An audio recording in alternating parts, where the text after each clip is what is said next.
'ప్రేమంటే ఏమిటంటే' పార్ట్ 52 రచన మీనా కుమారి గారు.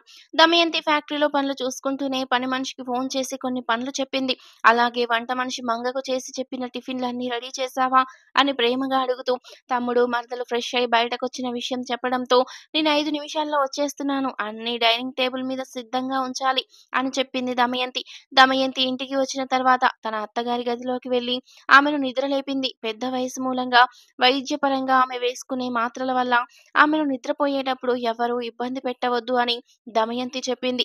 తమ్ముడు వాళ్ళు వచ్చారు అని చెబుతున్న దమయంతి మాటలకు వస్తున్నానమ్మా, నేను ఇప్పుడే లేచాను అని చెప్పడంతో టిఫిన్ అన్నీ రెడీగా ఉన్నాయి. అత్తయ్య గారు మీరు కూడా వస్తే అందరం కలిసి టిఫిన్ చేద్దాం అని చెప్పింది దమయంతి. తెల్లవారుజామున 4 గంటలకు లేచి ఇంటిని శుభ్రం చేయించి పూజా కార్యక్రమాలు పూర్తి చేసుకొని వాకింగ్‌కు వెళ్ళొచ్చి అన్ని పనులు కరెక్ట్‌గా చేసుకుంటున్న కోడలి వైపు చాలా గర్వంగా చూసింది. ఇన్ని రోజులు తన మూర్ఖత్వంతో కోడలు ఎక్కడ ఉండాలో అక్కడే ఉండాలి. ఒక గదిలో పడి ఉండాలి. తను చెప్పిన మాటే వినాలి. తను చెప్పిన బట్టలే కట్టాలి. కనీసం తిండి కూడా అంతే. అలా మూర్ఖత్వంగా ఉంచినప్పుడు ఆ ఇల్లు ఎలా ఉంది? ఇంటిని ఏలే రాజులు ఉన్నప్పటికీ ఇంటికి ఏదో చీకటి తెర కమ్మినట్లు, వెలుగు లేనట్లుగా ఉండేది. కానీ ఇంటిని బాధ్యతగా చూసుకునే మగవాళ్ళు వ్యసనాలకు బానిసలై తండ్రి, కొడుకులు ఇద్దరు కాలం చేసిన తర్వాత తనలోని మూర్ఖత్వం కూడా దూరమై భగవంతుని సేవకు తన మనసును అంకితం చేయాలి అనుకుంది. అందుకు కారణం అప్పటి దమయంతి మాటలు, ఆ పరిస్థితులు తన కళ్ళు తెరిపించాయి. ఎవరి తప్పు వారే తెలుసుకుంటారో అప్పుడే బాగుపడుతుంది ఎవరి కుటుంబమైనా. అటువంటి చీకటి తెరలన్నీ తొలగిపోయిన తరువాత ఆ ఇల్లు ఇప్పుడు ఒక దేవాలయంలాగానే కనిపిస్తుంది అనడంలో తప్పే లేదు. గర్వం, స్వార్థ లక్షణాలు మనిషిలో కూరుకుపోయినప్పుడు ఆనందం అనేది ఎవరికీ ఉండదు. ఎన్ని సంపదలు ఉన్నప్పటికీ ఉండదు. అది నిజం కదూ! ఇంటి బాధ్యతలు తీసుకునే మగవారు వ్యసనాలతో ఇంటి పట్టుకు రాకుండా వారి జీవితాలను వారే నాశనం చేసుకున్నారు. పుట్టి పెరిగిన వాతావరణం వల్ల అత్తగారంటే ఈ విధంగా ఉండాలి అన్న చాదస్తంతో ఇప్పుడు దమయంతి చేస్తున్న ప్రతి పనులు కూడా ఆశ్చర్యాన్ని, ఒక రకమైన ఆనందాన్ని ఇస్తున్నాయి. ఇన్నాళ్ళు ఇంటిని నరకం చేసిన దమయంతి అత్తగారికి మొదట తన కొడుకు ఉండగానే ఇంటి కోడలికి ఒక అవకాశం ఇచ్చినట్లయితే ఇంకా ఆనందంగా ఉండేదేమో ఈ ఇల్లు అన్న బాధ మాత్రం ఆవిడకు కలుగుతుంది. అత్తగా అవకాశాన్ని తను ఇవ్వలేదు. దమయంతికి భర్తగా తన కొడుకు ఇవ్వలేదు. అందువల్ల చీకటి కమ్ముకున్న తమ ఆలోచనలు నిండిన ఆ ఇంట్లో చీకటి అలాగే ఉండిపోయింది. ఎప్పుడైతే బాధ్యతలు దమయంతి మీద పడి ఆమెలోని దేవత రూపం బయటకొచ్చిందో అప్పుడే ఆ ఇల్లు స్వర్గంగా మారిపోయింది. తనకి భగవంతుడేమిటో అర్థమయ్యాడు. అప్పటి వరకు భక్తి లేకుండా మూర్ఖత్వంతో ఉన్న తను ఇప్పుడు భగవంతునికి చేరువగా ఉండాలి అని కోరుకుంటుంది. తన ఇంటిని పూర్తిగా ఒక దేవతకు అప్పగించాను అన్న ఆనందంతో కోడల్ని చూసుకుంటూ ఎప్పటికప్పుడు మురిసిపోతూ ఉంటుంది.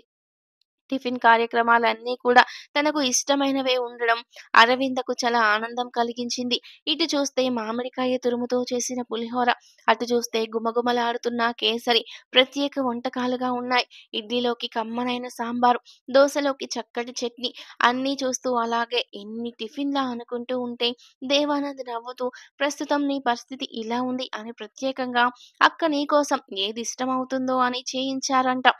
అంటూ భార్య వైపు చూస్తూ దేవానంద్ దమయంతి వాళ్ళ అత్తగారిని ఎంతో గౌరవంగా పెద్దమ్మ అంటూ పలకరించింది అరవింద. చక్కటమ్మాయి, సంస్కారమైన అమ్మాయి అనిపించింది అరవిందని చూస్తున్న ఎవరికైనా కూడా. టిఫిన్‌లు చాలా బావున్నాయి అంటూ ప్రతీదీ కూడా రుచి చూడమని చెబుతూ వడ్డిస్తున్న ఆడపడుచు భర్త వైపు చూసి మధ్యలో కూర్చున్న అరవింద ఇద్దరూ ప్రేమతో వడ్డించినవి తింటూ నవ్వుతూ ఉంది. అన్నీ కూడా చాలా రుచిగా బావున్నాయని నవ్వుతూ ఉన్న అరవింద వైపు చూసి నీకు ఏది ఇష్టమో అది చెప్పు అరవింద, నేను చేయిస్తాను అన్నది దమయంతి. చెప్పకుండానే ఇన్ని రకాలు చేయించారు వదిన, ఇంక చెబితే అంటూ నవ్వుతున్న అరవింద వైపు చూసి అందరూ నవ్వేశారు. ప్రయాణ బడలిక వల్ల టిఫిన్ చేసిన తర్వాత అరవిందకు నిద్ర వస్తున్నట్లు ఉంటే వెళ్ళి పడుకుండిపోయింది. దేవానంద్, దమయంతి ఇద్దరు కూడా కూర్చొని మాట్లాడుకుంటున్నారు. వాళ్ళ గార్డెన్‌లో. అక్క నిన్ను చూస్తుంటే చాలా గర్వంగా ఉంది. అమాయకత్వమైన ఆడపిల్లలాగా మన ఇంట్లో తిరిగిన నువ్వేనా అని అమ్మానాన్నలు ఆశ్చర్యపోతున్నారు. నాకు చాలా ఆశ్చర్యం కలుగుతుందని ఎవరిని చూసినా కూడా నువ్వు చేసిన పనులు చెప్తుంటే అంత గొప్ప మేధావితత్వం నీకెలా వచ్చింది అని ఆశ్చర్యపోతున్నారు అంటున్న దేవానంద్ వైపు చూసి ప్రతి ఒక్కరిలో ప్రతిభ ఉంటుంది తమ్ముడు. ఉపయోగించుకునే విధానాన్ని బట్టి, తీసుకునే నిర్ణయాలు బట్టే ఉంటుంది. మన ప్రతిభ ఎవరిని ఇబ్బంది పెట్టనిది అయితే తప్పకుండా సక్సెస్ అవుతాం, సాధించగలుగుతాం అని చెప్తున్న దమయంతి మాటలకు చాలా సంతోషంగా చూస్తున్నాడు దేవానంద్. "నువ్వు ఈ పరిస్థితుల్లో పుట్టింటికి రాను అని చెప్పారు. నీ ఇంటిని జాగ్రత్తగా చూసుకోవాలి, వంశాన్ని ఉద్ధరించాలి అని చెబుతున్నావు కదా అక్క! ఇక్కడ జరిగిన పొరపాట్లను సరిచేయాలి. ఈ వంశంలో మగవాళ్ళ పద్ధతుల వల్ల, కొన్ని శాపాలు ఉండడం వల్ల అవన్నీ పోగొట్టాలి. నా తరంలో అని నా బిడ్డను గొప్పగా పెంచాలి అన్న నీ మాటలు నాకు చాలా ఆనందం కలిగించాయక్క" అంటూ ఉండగానే మేనల్లుడు పరుగునొచ్చాడు. "ఎప్పుడొచ్చారు మీరు మావయ్య?" అంటూ పలకరిస్తున్న మేనల్లుడి వైపు చూసి అచ్చు అచ్చుగుద్దినట్టు అక్కలా ఉన్న బాబుని చూస్తే ఎప్పటికప్పుడు ముచ్చటగా అనిపిస్తూ ఉంటాడు.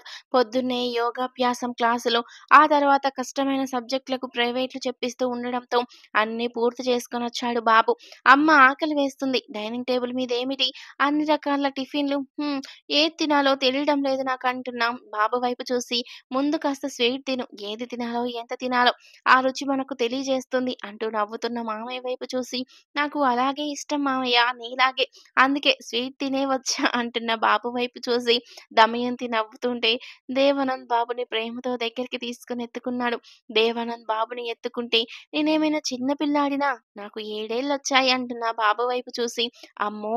చాలా పెద్దవాడివైపోయావు అయితే" అంటూ, "ఇంత పెద్దవాడయ్యాడని నాకెందుకు చెప్పలేదు అక్కా నువ్వు? తెలియక ఎత్తుకున్నాను నేను వీడిని" అంటూ నవ్వుతున్న దేవానంద్ వైపు చూసి, "వాడి మాటలన్నీ పెద్ద మాటలు తమ్ముడు" అంటూ నవ్వింది దమయంతి. బాబు టిఫిన్ చేయడానికి లోపలికి వెళ్ళాడు. వాళ్ళ నానమ్మ టిఫిన్ ప్లేట్‌లో ఇష్టమైనవి చెబుతుంటే పెడుతోంది. ఎంతో మార్పు ఆవిడలో. ఒకప్పుడు పిల్లవాడిని సైతం పట్టించుకోని ఆవిడ, ఈనాడు కోడలు పద్ధతులు గమనిస్తూ తను కూడా మూర్ఖత్వాన్ని వదిలించుకోవడం చాలా ఆశ్చర్యంగా అనిపిస్తుంది ఆ ఇంటి పని మనిషికి. దేవానంద్ మాట్లాడుతూ, "అక్క నువ్విక్కడి బాధ్యతలు చూసుకోవడం గొప్పగానే ఉంది. నీకు దూరంగా ఉండడం అనేది నాన్నగారికి కష్టంగా ఉంది. అందుకని మీ ఊర్లోనే ఒక ఫ్యాక్టరీ కొనుగోలు చేస్తున్నారు. ఇక్కడే కొన్ని ఇల్లు కూడా కొంటున్నాం. నేను, అరవింద ఇక్కడే ఉంటాం. నీకు దగ్గరలో ఉండడం నా బాధ్యత. నిన్ను ఈ విధంగా బిడ్డతో ఇలా ఒంటరిగా వదిలిపెట్టి ఉండడం అనేది నాకు ఇష్టం లేదు. బాధ్యతల్లో నువ్విప్పుడు సమయం తెలియకుండా పనులు పెట్టుకున్నంత మాత్రాన సపోర్ట్ అనేది ఖచ్చితంగా ఉండాలి. అందుకనే నేనే నాన్నగారితో చెప్పి నిర్ణయం తీసుకున్నాను. నువ్వు పిలిస్తే పలికేలాగా అంత దగ్గరగానే ఉంటాను నీకు. నీ బాధ నాకర్థమైంది. ఆడపిల్లను గొప్ప గొప్ప వంశస్థులని అత్తవారింటికి పంపించి, ఆ ఇంటికి వెళ్ళిన తర్వాత చాలా గొప్పగా ఉంది అని తమ కూతురుగా వెళ్ళిన ఆ అమ్మాయి ఆ ఇంటి కోడలుగా గొప్పగా ఉంటుందనుకోవడం తప్పు. అది కూడా కన్న కూతురు మనసును తెలుసుకోకుండా పెళ్ళైన తర్వాత ఆ ఇంటి వ్యవహారం ఎలా ఉంది అని గ్రహించకుండా అమ్మాయి వస్త్రధారణను, నగలను చూసి అనుకుంటారు కానీ, ఆ అమ్మాయి మనసులో ఏముందో తెలుసుకోలేకపోవడం తల్లిదండ్రులు తప్పే కావచ్చు. ఆనాడు నేను ఇండియాలో లేను. ఇప్పుడొచ్చాను. నీ వల్లే నేను గుణవంతుడయ్యాను. ఆ గుణంతోనే నా అక్క జీవితాన్ని కూడా పట్టించుకోవాలి కదా! అది నువ్వు కాదు అనకూడదు. నీ పనులు నీవే. నేను అడ్డురాను. కానీ నీకెవరైనా అడ్డుగా నిలిచినప్పుడు మాత్రం ఈ తమ్ముడున్నాడు అన్న సంగతి మర్చిపోవద్దు. ఏ విషయాన్ని దాచిపెట్టవద్దు. సమాజ పరిస్థితులు తెలియనివి కాదు. ఒంటరిగా ఉన్న మహిళల విషయంలో ఎటువంటి ఇబ్బందులు ఎదురవుతూ ఉంటాయో తెలియని విషయాలు కాదు. అందువల్ల నేను ఈ నిర్ణయం తీసుకున్నాను. కాదు అనవద్దు. అందువల్ల అరవిందకు కూడా చాలా ఆనందంగా ఉంటుంది. తెలియని మంచి విషయాలు ఎన్నో తెలుస్తాయని చెబుతున్న తమ్ముడు మాటలు వింటూ, "నువ్వేనా ఈ విధంగా మారింది" అంటూ నవ్వింది దమయంతి. "వైష్ణవి అత్త వాళ్ళొస్తున్నారట కదా! నాన్నగారు చెప్పారు" అంటున్న దమయంతి మాటలకు, ఇప్పుడు ఏ విధంగానూ అరవింద మనసు గాయపరచకూడదు. దేవానంద్ బాగా గుర్తుపెట్టుకోవాలి నువ్వు. నువ్వు ప్రేమించాను అనుకున్న తన్మయి వస్తుంది. ఆ విషయంలో చాలా జాగ్రత్తగా ఉండాలి. అవగాహన లేని తప్పులు మళ్ళీ చేయకూడదు అంటున్న అక్క వైపు చూసి, "ఆ ప్రేమ నిజమైంది కాదు. అది కేవలం ఆ వయసులో కలిగిన ఆకర్షణ అని నేను తెలుసుకునేలాగా నాకు తెలియజేశావు కదక్కా! బలవంతంగా పెళ్లి చేసుకున్నా. నిజానికి ఇప్పుడు నేను నా భార్యను మనస్ఫూర్తిగా ప్రేమిస్తున్నాను. తెలుసుగా నా మనసు మారేది కాదని. మూర్ఖత్వం ఉన్నమాట నిజమే. అది ఒకప్పుడు మాత్రమే. కానీ ఇప్పుడు ఆ మూర్ఖత్వం కూడా వదిలించుకున్న సహజత్వంలో నా ప్రేమ భార్య మీదే ఉంటుంది. అక్క నీకు తప్పకుండా మాటిస్తాను. ఏ విధంగానూ అరవిందని ఇబ్బంది పెట్టను కదా!" అని చెప్తున్న దేవానంద్ మాటలకు, "నాకు తెలుసురా! నీ ముఖం చూస్తేనే నాకర్థమైంది కానీ చెప్పడం నా బాధ్యత కదా! కదా! అంటున్న అక్క వైపు చూసి, "నువ్వు నా పట్ల ఇంత బాధ్యత తీసుకొని నాలో ఉన్న తప్పుని నాకే తెలియజేసి, ఒక అమాయకమైన ఆడపిల్ల పట్ల మన ఈ ప్రవర్తన ఎలా ఉండాలి? తల్లిదండ్రుల పట్ల బాధ్యత ఎలా ఉండాలి?" ఈ విధమైన విషయాలన్నీ కూడా విశదీకరించి చెప్పడం వల్ల మొత్తం అర్థమయ్యాయక్క. ఇదివరకు జరిగిన విషయాలు తెలుసుకుంటే నిజాలన్నీ నాకే తెలిసాయి. ఇకపై కూడా వయసు పెరుగుతుంటే ఇంకా ఏదైనా చాదస్తం గాని నాకు పెరిగితే అది కూడా నువ్వే సరిచేస్తావని, నీకు దగ్గరగానే ఉండాలని నిర్ణయించుకున్నానని నవ్వుతున్న తమ్ముడి చెవి పట్టుకొని నవ్వుతూ ఉంది దమయంతి. ఆ అక్క, తమ్ముడు అలా నవ్వుకుంటూ ఉంటే ఎంత ముచ్చటగా అనిపించింది అక్కడ పనిచేస్తున్న వాళ్ళందరికీ. అవును, ప్రతి ఒక్కరికి కన్నీరు తుడిచి, ప్రతి ఒక్కరి బాధను గ్రహించి, అందరి ఆకలిని తీర్చే దేవత లాంటి దమయంతి గారి తమ్ముడు అనేసరికి ప్రతి ఒక్కరికి ఎంతో గౌరవం, ఆనందం కలిగాయి. హాయిగా నిద్రపోతున్న అరవింద వైపు చూస్తూ చిన్న పిల్లలా ముడుచుకొని పడుకుండిపోయింది పాపం. ఇప్పటికి ధైర్యం కలిగింది నా కుటుంబం మీద. ఆ అమ్మాయికి అనుకున్నాడు దేవానంద్. శ్రీకర్ణ గారు ఫోన్ చేయడంతో నాన్నగారు అంటూ జరిగిన విషయాలన్నీ చెప్పి, ఇబ్బంది ఏమీ లేదు, అంతా బానే ఉంది అని చెప్పాడు దేవానంద్. అత్త వాళ్ళు వచ్చారుగా అని చెబుతున్న శ్రీకర్ణ గారి మాటలకు, నేను ఇక్కడే ఉంటాను నాన్నగారు, అత్త వాళ్ళు ఇక్కడికి వస్తారు కదా, అప్పుడు మాట్లాడుకుంటాంలే అన్నాడు దేవానంద్. సరే, అక్కడికి బయలుదేరి అందరం వస్తున్నాం అని చెప్పారు శ్రీకర్ణ గారు. ఒకప్పుడు వైష్ణవి అత్త గురించి ఏమీ తెలియకపోయినా, ఈరోజు తమ వంశ ప్రతిష్టల కోసం వైష్ణవి అత్త చిన్న వయసులోనే తీసుకున్న గొప్ప నిర్ణయాలు తెలిసి, ఈనాడు వైష్ణవి అత్తను ఎంతో గొప్పగా మనసులో అనుకుంటూ ఆమెను చూడాలి అనుకున్నాడు దేవానంద్. తన్మయిని ప్రేమించాను అనుకున్నాడే కానీ, ఈనాడు తన్మయి వచ్చింది అనుకుంటుంటే అసలు అతని మనసులో ఏ ఆలోచన లేదు. అతని మనసంతా అరవిందే నిండిపోయింది. దమయంతికి వైష్ణవి అత్త వస్తుంది అని తెలిసి చిన్నతనంలోనే ఆమె త్యాగాన్ని గుర్తించిన దమయంతి ఒక రకంగా తనలోని మంచి లక్షణాలకు కారణమైన తన మేనత్త వస్తుంది అని సంతోషంగా ఆలోచిస్తూ ఉంది దమయంతి. తర్వాత ఏం జరిగిందనేది నెక్స్ట్ పార్ట్‌లో తెలుసుకుందాం.